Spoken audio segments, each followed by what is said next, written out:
скъпи троянци, уважаеми наши гости! Тази вечер празнуваме сбъдването на една мечта. Мечтата е много стара. Още от времето, в което родителите на днешните изявени троянски спортисти, световни шампиони, които покориха и олимпийския връх, техните родители започнаха да тренират в зала Чавдар. Мечтата се предаваше в поколенията и все нещо пречеше тя да се сбъдне. Някак си не попадахме в възможностите за европейско финансиране, за национално финансиране и в един ден просто си казахме: ще я сбъднем. Събрахме очакванията на спортните клубове. Тогава те бяха 18, преди 4 години, сега са 24. Обиколихме спортните зали в България и започнахме да формираме идеята. Окончателно като задание оформи един човек, който тази вечер не е с нас. Той направи конкурса за проект, оглави комисията, която излъчи победителя.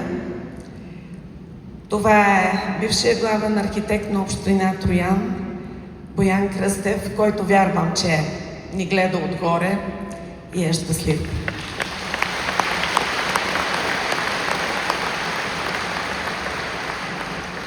Комисията избра проектанта, който облече мечтите ни в проект.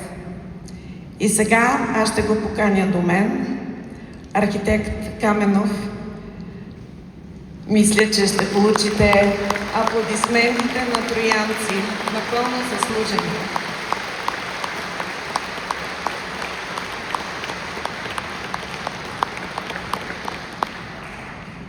Най-важната решителна роля беше на строителя. Той извървя трудния дълъг път от голата поляна до това съоръжение. Очаквам при мен да дойде собственика на Строймонтаж Пазарджик, който изгради тази зала. Камен Василев.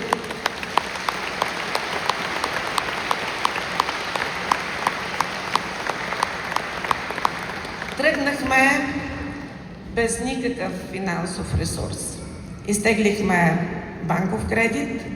Бяхме единствената българска община, която започва да строи спортна зала с кредит.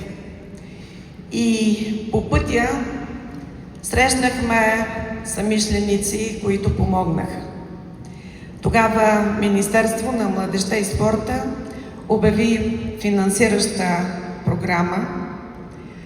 С активната роля на служебния тогава министър Митко Василев получихме 50% от необходимите средства.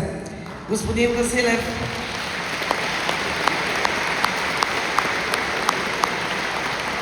докато господин Василев дойде, ще кажа, че аз съм кмет от 14 години, но това е единственият министър, който ми се е обадил по телефон в неделя, за да ми каже с какво мога да помогна.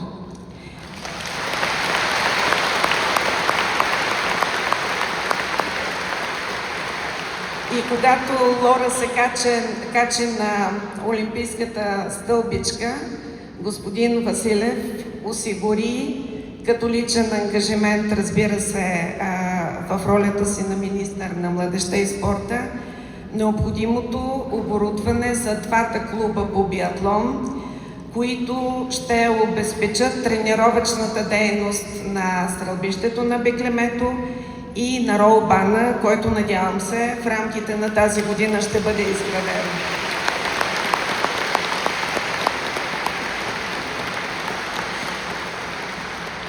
Наистина се вълнувам. Много добре знам, че Господин Илиев е неговото име Димитър Илиев.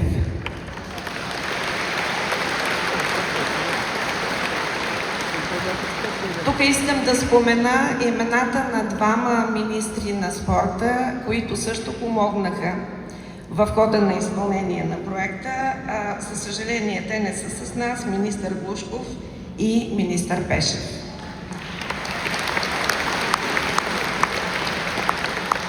Втората половина на финансирането беше осигурена от Министерство на регионалното развитие и в един много труден момент, когато инвестиционната програма буксуваше, изключително сериозна помощ ни оказа министър Иван Иванов, който е тук с нас.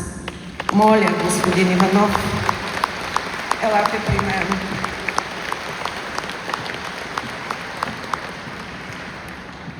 Но ще се върна и към първото финансиране. То се случи като ангажимент в моя кабинет при едно посещение на Бойко Борисов, при което с председателя на Общинския съвет Петко Пенков успяхме да убедим тогавашния министър-председател да осигури средствата за необходимото външно електрозахранване. Заповядайте, господин Пенков.